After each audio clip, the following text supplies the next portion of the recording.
gonna take myself a piece of sunshine and paint it all over my sky, yeah. Be no rain.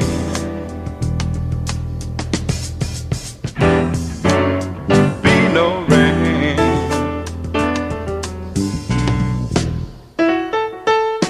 I'm gonna take the song from every bird and make them sing it just for me, yeah. Birds got something to teach us all about being free, yeah. Be no rain.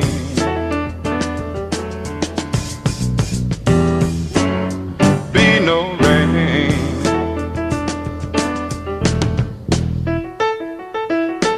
And I think I'll call it morning from now on.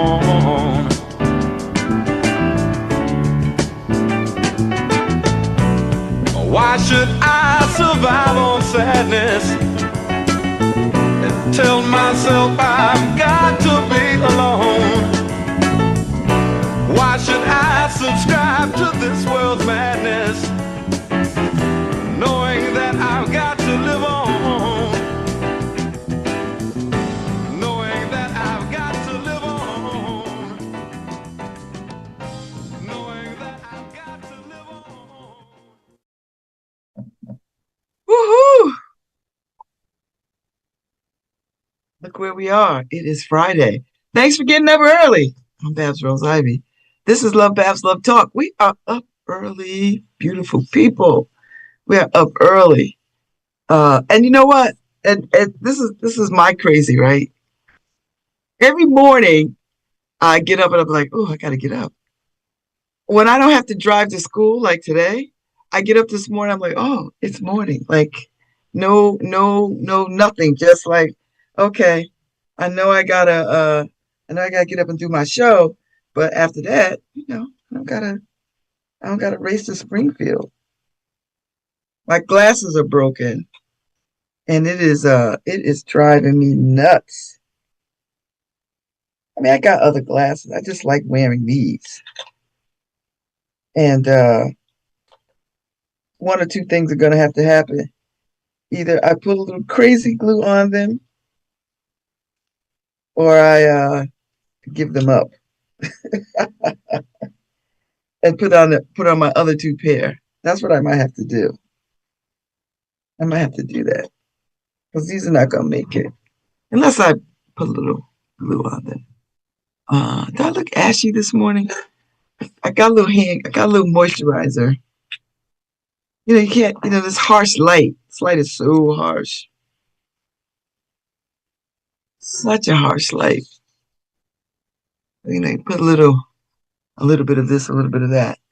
Well, we are in Friday. We thought we weren't going to make it. It's kind of raining. I think we're slated for some storms, or something, some rain of some sort. Yeah, it's still raining. It's still a little rain. They said it's going to start again in 2 minutes for about 30 minutes.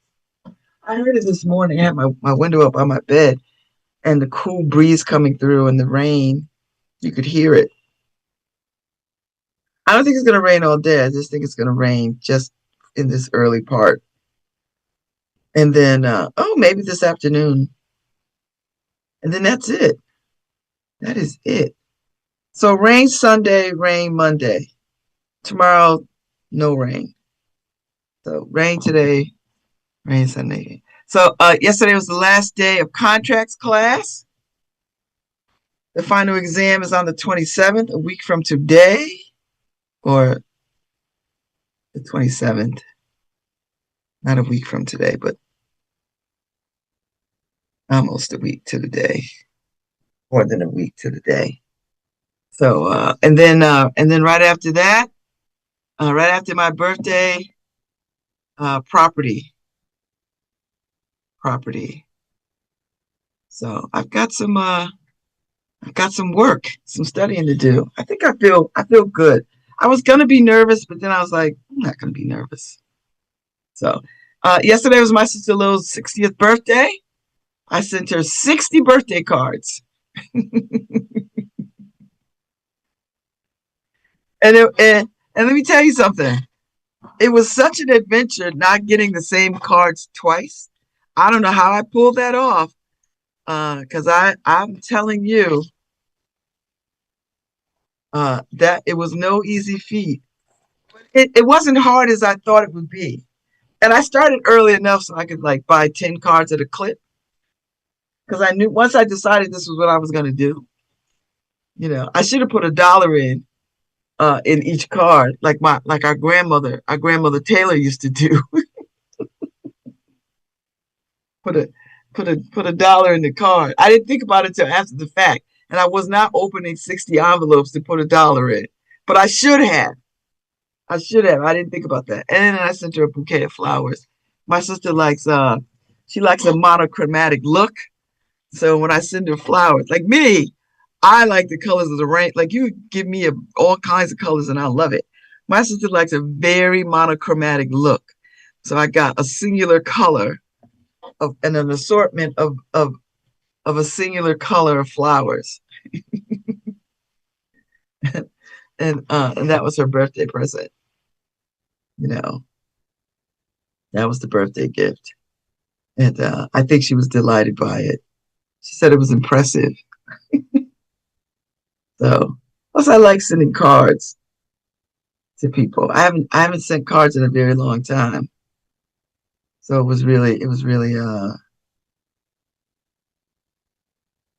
was really nice to do. So, uh, so yeah, so that's her birthday. Happy birthday. Welcome to the 60 Club. Not a bad place to be. Not a bad place to be at all. Because we know people who are not going to see 60 in our age cohort. So I'll be 63 come May 2nd.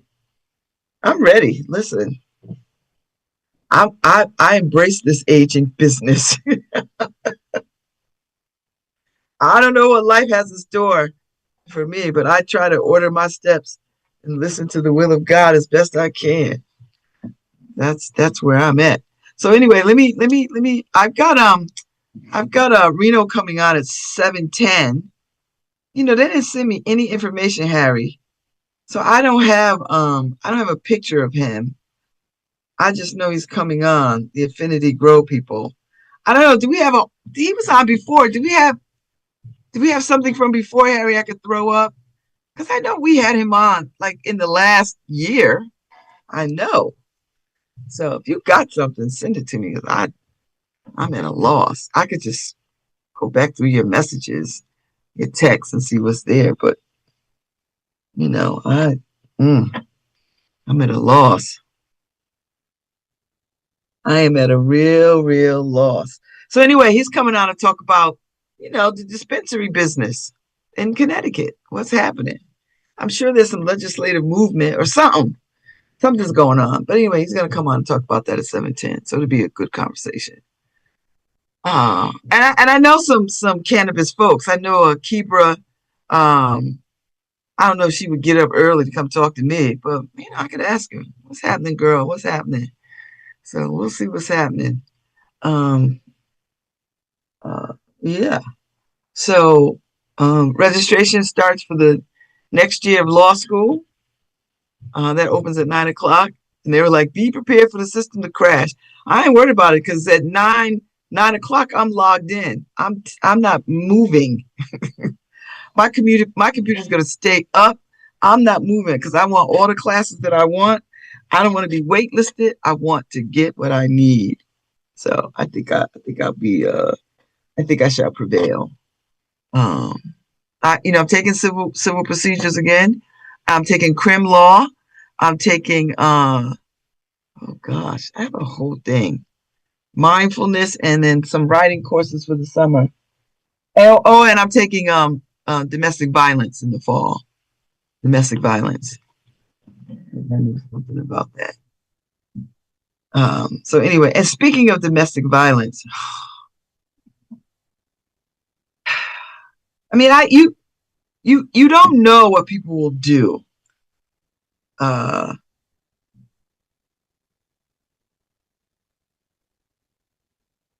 you don't know what people will do when they feel up against it.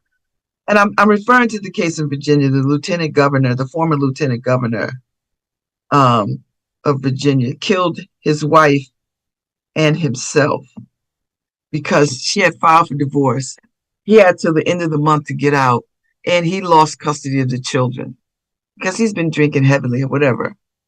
And the courts found in her favor, and he killed her, and then he killed himself. Now they got two young children, and it's one of these things. Domestic violence is one of these things that, because it's so personal, right? It's so personal. I mean, I grew up in a very violent home, but I also am cross trained in rape crisis, sexual assault services, and domestic violence. In those days, you could be cross trained, and I was cross trained because we used to have a domestic violence training project here in New Haven, and I don't know if y'all remember Kate Paranto, but Kate Paranto ran that. And so anyway, so I know something about this work. I know something about domestic violence, both as a layperson, as a direct service provider, as well as a victim of domestic violence, a survivor of domestic violence.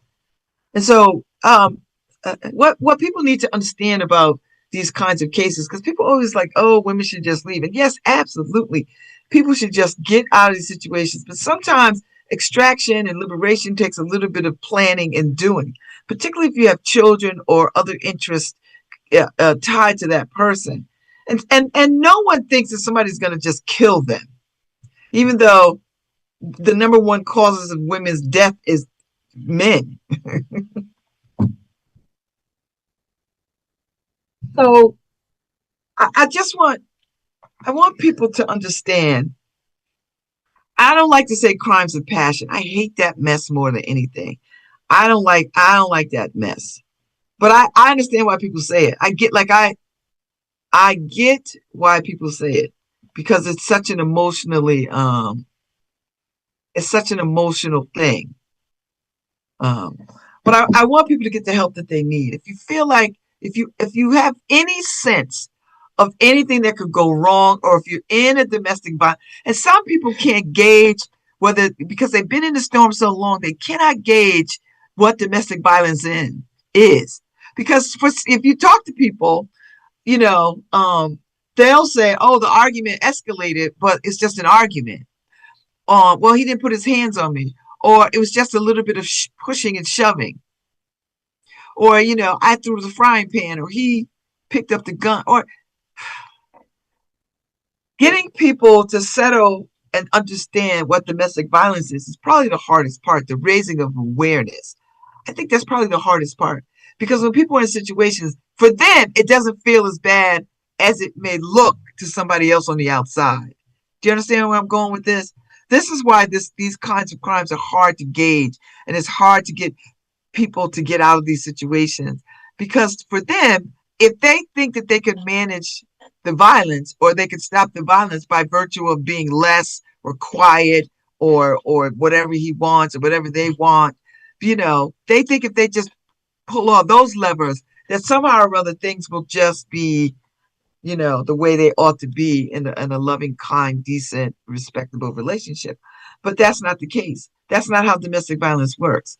The thing is to raise awareness, to sort of get people to understand that you don't have to live in those kinds of conditions, and you don't have to manage those conditions. There is help. The domestic violence hotline is 1-800-799-7233. 1-800-799-7233. 1-800-799-7233. Or you could text 88788. 88788. 88788. Because some of y'all are on phones. Some of y'all are on phones. And and they've got all kinds of It's free. It's 24/7. It's confidential. They've got an AI component to connect you. So you've got to be able to understand and identify if you are in an abusive relationship. And most people think, and I know this for sure, you're married to somebody, y'all have said love and all this other kind of stuff. You've got kids in common, you've got friends in common, you got all the things. And maybe you excuse some previous behavior and then you didn't see anything for a very long time, right? Like you didn't, or he shoved you, or he threw a pillow at you, and you sort of start to manage that a little bit. You're like, well, I didn't get hurt, wasn't hurt. He was angry. People do things out of anger. They say things out of anger. You start to manage this and internalize this and figure out that you can do, maybe I could, if I do less or more, this could stop.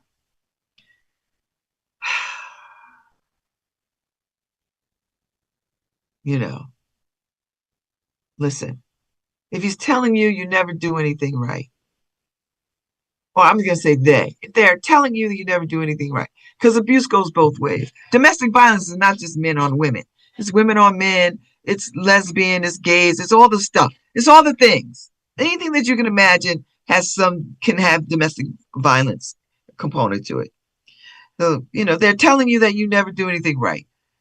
They're showing extreme jealousy of your friends or time spent away from them, right?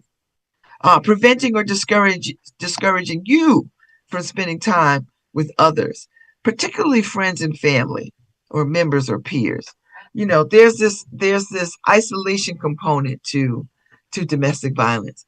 I don't want you to have any friends, or why do you want to hang out with them? Or they ain't nobody.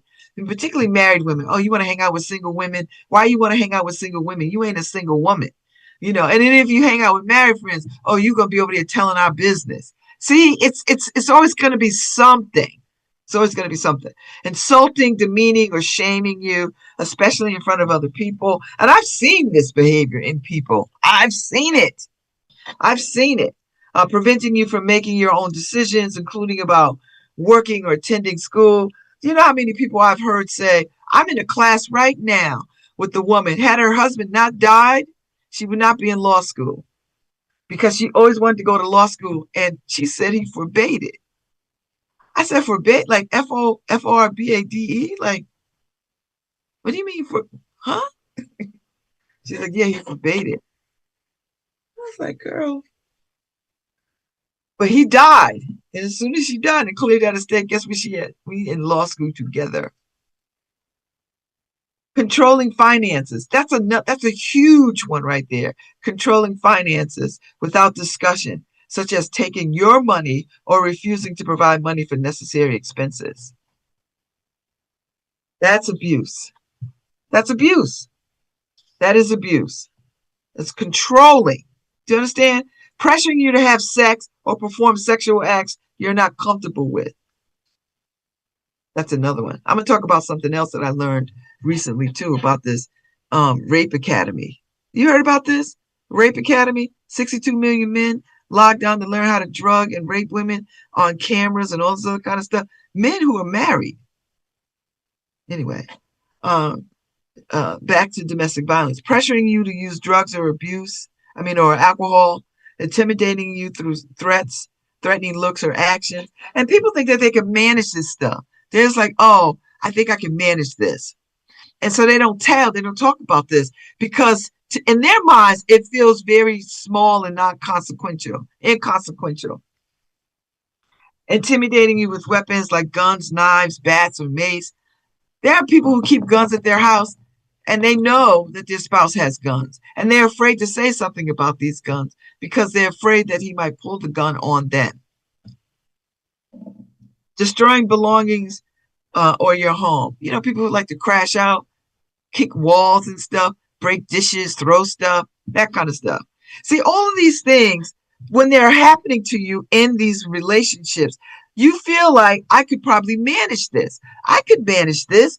These are small things until they're not. And then there's a pattern in a history. because you could go for periods of times when nothing happens. There's no escalation. Everything is perfect. Y'all are getting along. You're communicating. You're having, consensual sex, all the stuff. And then the cycle begins. One thing and then another thing. Then the language and the mood and the this and the that. And then you start trying to manage that again. I'm just saying, there's no magic wand to this. Because I know that woman whose husband killed her and killed himself. I don't think she ever thought he would do anything like this. Or maybe she did. Maybe she did. And like a lot of women, or a lot of people, she thought, well, he is capable, but he's not because we have children together. I'm the mother of his children. And I know how angry he is. And I'm only saying, I'm not saying this as the Monday morning armchair coach. I'm saying there are people who are listening to me right now. And I know this. With all the shenanigans, because I know people come up to me all the time. They come up to me all the time in the store. I was just in Trader Joe's the other day, and some random person, I was walking into Trader Joe's, I was on my phone. Somebody said, "Hey, your voice sounds very familiar. Are you Babz?" Yes. And people say, "Oh, I listen to you almost every morning." And I was like, I am so sorry. But they said something that said, they heard me talk about something and they were so inspired by it. And I thought, all right. So hear me, all the people that are listening to me this morning. If you know anybody, if you got a hint, because some of us have seen hints. We've got a small look-see into some things that made us feel uneasy. And sometimes you don't know how to approach somebody that you care about when you see them in these domestic violence situations. Now listen. I'm not telling you to take your little ass nowhere and get between nobody and their issue. That's not what I'm suggesting here. What I am suggesting is you slide somebody a note. You gather a little bit of intel for them and you slide them a little note and say, listen, if it gets hectic or whatever, I know you could call these people, you call this, you do this, you do this. And then, and if they're willing to talk to you about it, you talk to them and you guide them toward some supportive services. But by no means do you put yourself between somebody and somebody. Don't do that. I'm not telling anybody to do that mess. What I'm telling you to do is there are all kinds of ways to get information to people that could be a benefit to them, that could help them. That's what I am inviting you to do. Don't be trying to be Captain Save-A-Ho. Don't do it. It's dangerous. Dangerous. And we've seen so many instances where people try to get themselves involved in people's domestic violence. I mean, even police officers, for God's sake, go to domestic violence calls and some of them get shot or killed because they walk into situations, that are just explosive and out of control. So don't put yourself in harm's way. Do what you can. Slip them some information, and people don't want to talk about domestic violence. I get it, because so much shame is attached to it, particularly with women, with anybody. Shame is attached to it because everybody wants to feel like they got it together, and they would never allow this to happen to them. Oh, there is that respectability, the self-worth, and the shame, all that in a big pot will keep people silent and getting the help that they need. So I'm just here to tell you, there's help out there. There really is help out there. There is help out there. And I don't want anybody to not get the help that they need. Seriously. Get it. Because these children got to deal with, somebody's got to raise these children. Thank you, Harry. Somebody's got to raise these children and explain to them what the hell happened to their parents. And this is not, and I'm singling them out because they're in the news right now. But this is happening as we speak. Children are in impossible situations because of their parents fighting and the domestic violence foolishness that's going on. So So if you have any hint of anybody in distress or in a bad situation, 1-800-799-7233.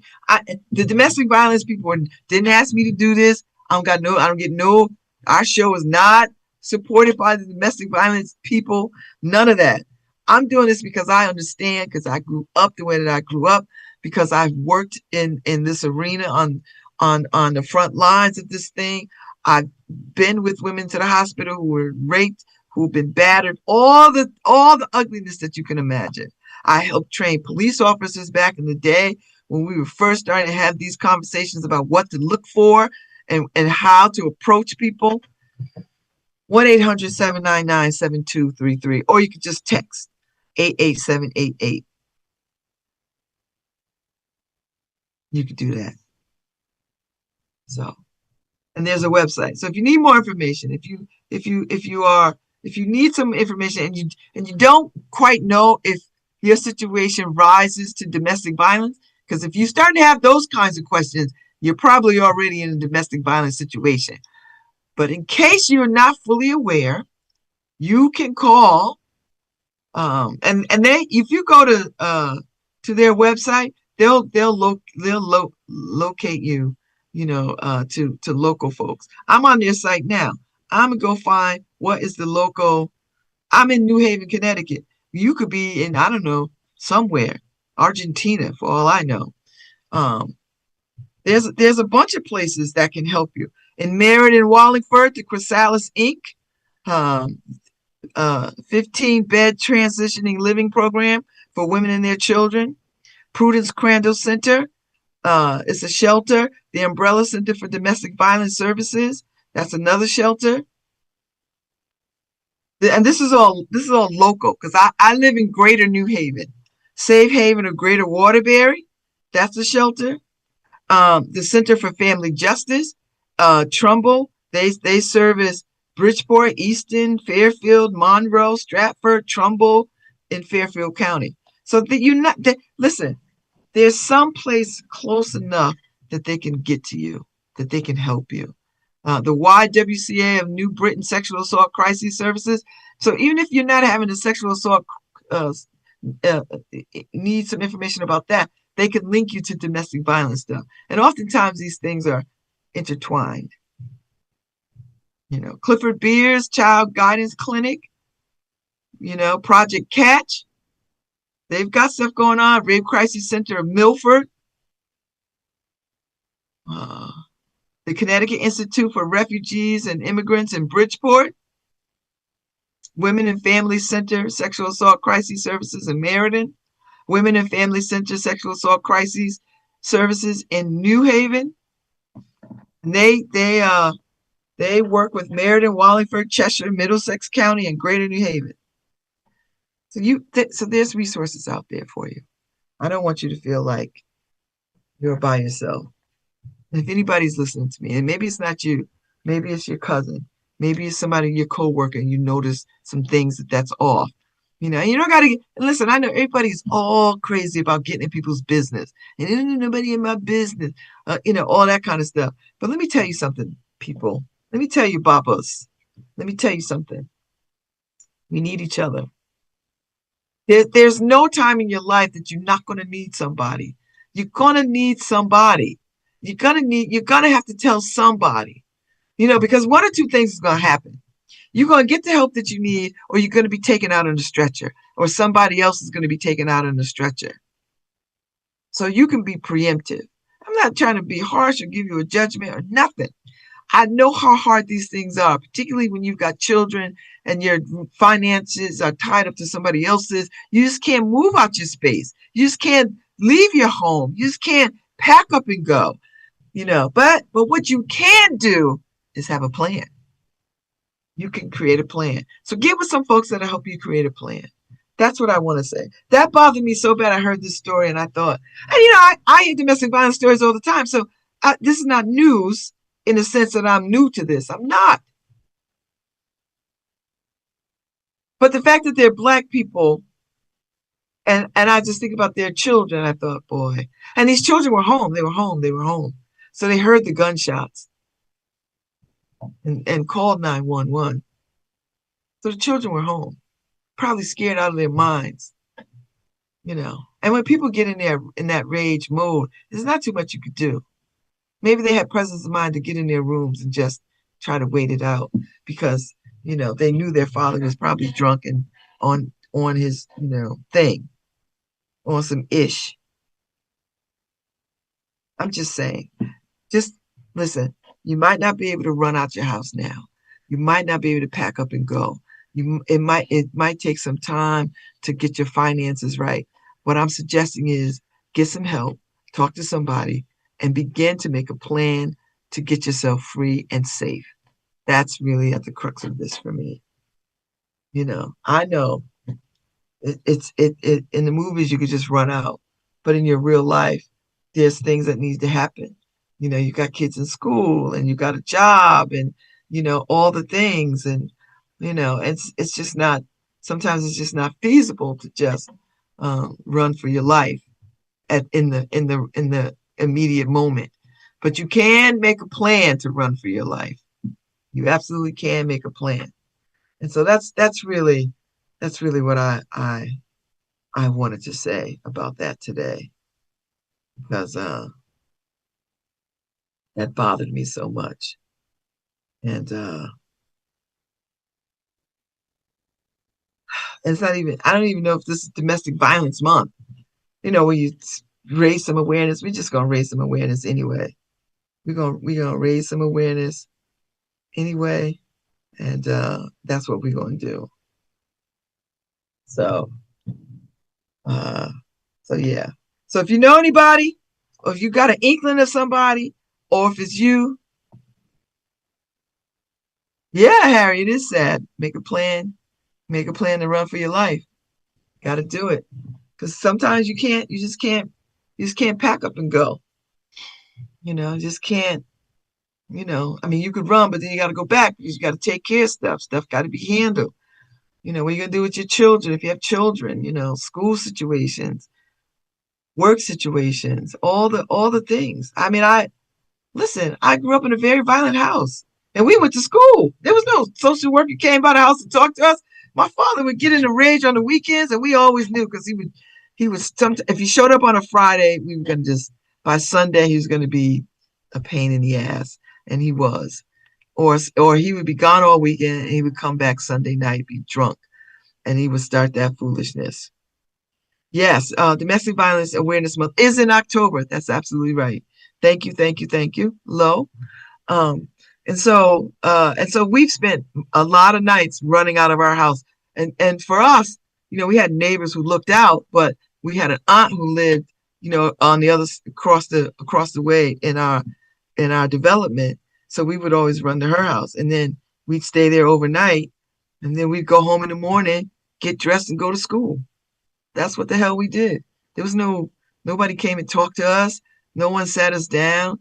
Neighbors would come over sometimes, like Miss Cheney, and then bring something to eat or something. But we would just move on. You ever see that movie Prince of Tides? It's that kind of mess. It's one of my favorite movies. Barbara Streisand.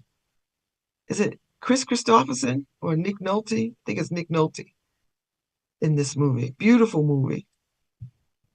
But it's a domestic violence. It's a rape, domestic violence. Not so much domestic violence and the rapes. It's all of that foolishness. But the way that woman just cleaned up and cleared up and then just moved on, you know, I identify with that so much. I was like, yeah, this is what people do. They just pick up and move, they carry on. So anyway, I just want y'all to if you see something, somebody, you have a hunch or an inkling or a little bit of a feeling, and maybe you don't feel compelled to say anything. Maybe you just get some pamphlets and you put them in an envelope and you stick them on their desk or at their locker or at their car, any way that you could just let them know that somebody sees them and they're not trying to be out here trying not to be seen. Do you know what I mean? Because people who undergo domestic violence, they carry on like life is good until you notice, a bruise or marking or a cast or, you know, or that coworker who can't ever go out, can't ever meet y'all for drinks, can't ever join the company picnic, can't ever do anything, can't hang out with the girls after work on a Friday for an hour, can't do any of those. You know these people who can't do these things. And yeah, there are people who just don't want to hang out with their coworkers. I get that, you know. But you've seen enough television and enough stories and enough movies to know the telltale signs of when somebody is in some kind of situation. So I just want y'all to pay attention to that. That's all. Just pay attention and do what you can. And again, don't be stupid. Don't put yourself in harm's way. Don't do that. And we're gonna take a break. I'll be back when I come back. Rhino Farasi will be with us. Farisi will be with us, and we can talk about what's going on in the cannabis dispensary world in New Haven. So he'll be on at 7:10. So I'll be back.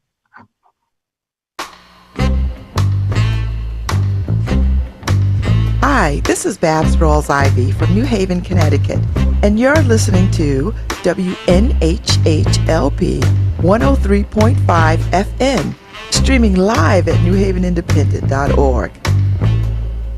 Brown-skinned girl on the other side of the room.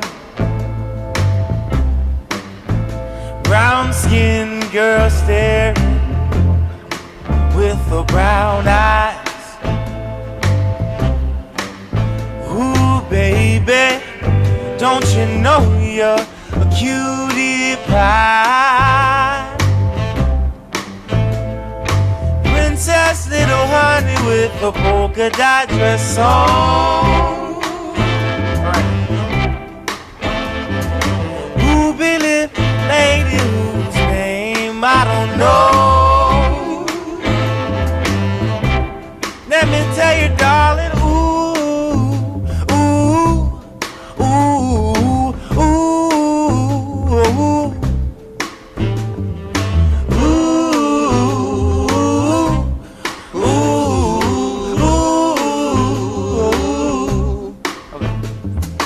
brown-skinned girl with the white pearls round her neck. Brown-skinned girl, let me hold you close under the white moon. 'Cause baby, I'm ready, and you know that I'm waiting on you. Princess little honey with the polka dot dress on. Ruby lip lady whose name I don't know. Let me tell you, darling,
the great divide. Fly together. Well, that's the Grandmaster War. That's the war. I feel so hard sometimes. They got to use the music, sweet soul music, to reignite your soul divine, to reignite your soul. Cause life is more than a love song. It's more than a fantasy, more than a little bit. This life is more than a dream, y'all. It's more than a fantasy, more than a little bit. So take your time and realize, fly.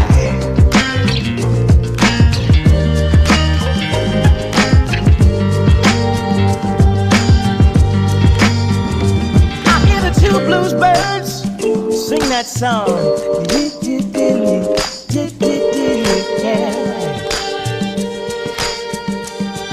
My respects to the Grandmaster for the line. Such a pretty thing, how the melody abides.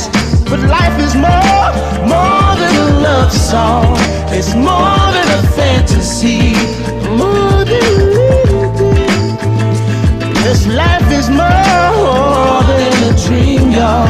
It's more than a fantasy, more than a little bit. This life is more than a love song. It's more than a fantasy, more than a little bit. I'm through the door now. See the sun shining. More than a fantasy, more than a little bit.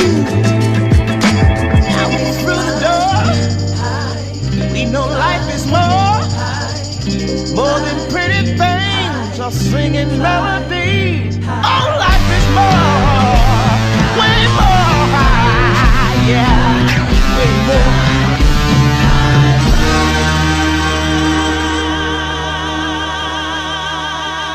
Why, when the thunder sounds and you see the lightning almost touch the ground, you hear a voice sometimes by any child sing, fly together, fly together. Well, I feel so hard sometimes and you start to lose your mind. Just grab your sister's hand and fly together. Black Puma, show 'em how. The bluebirds fly together, fly together. Let's fly together, baby. Fly together, fly together, fly together, fly together, fly together. Help me sing the song and fly, touch that sky. Fly together, let's fly together.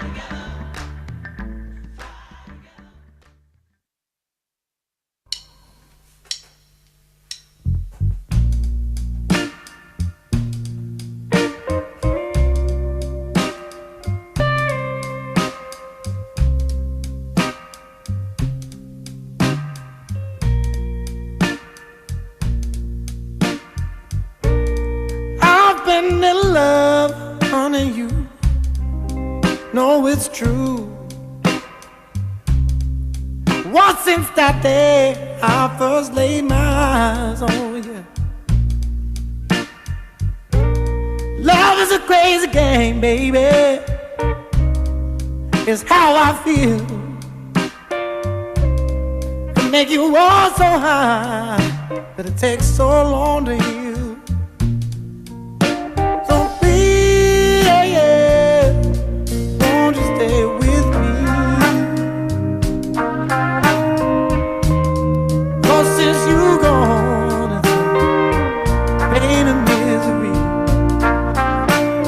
you please, won't you stay with me?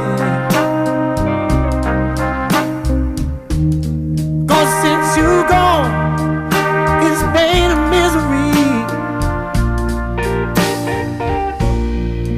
Sometimes I curse that day when you came along. I was happy, but it's been pain now for so very long. Oh, I'm begging you, honey, please, won't you stay? 'Cause I've been so lonely since you gone away. Every day is pain. In the end, it's hard to see. Every painful day is all so sad. Now that I've lost the best friend that I ever had.